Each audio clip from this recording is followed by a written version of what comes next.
First, raw iron is heated in a roaring oven until it's glowing red hot, ready to be molded. Then, the hydraulic press takes over, applying immense force to compress the metal.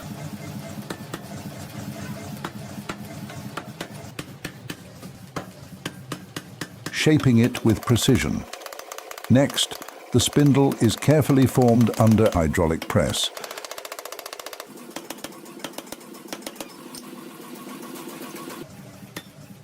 Giving it its recognizable shape.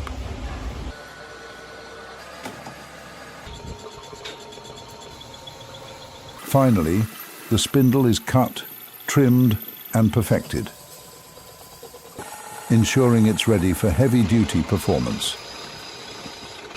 That's the artistry and power behind crafting a durable axle spindle.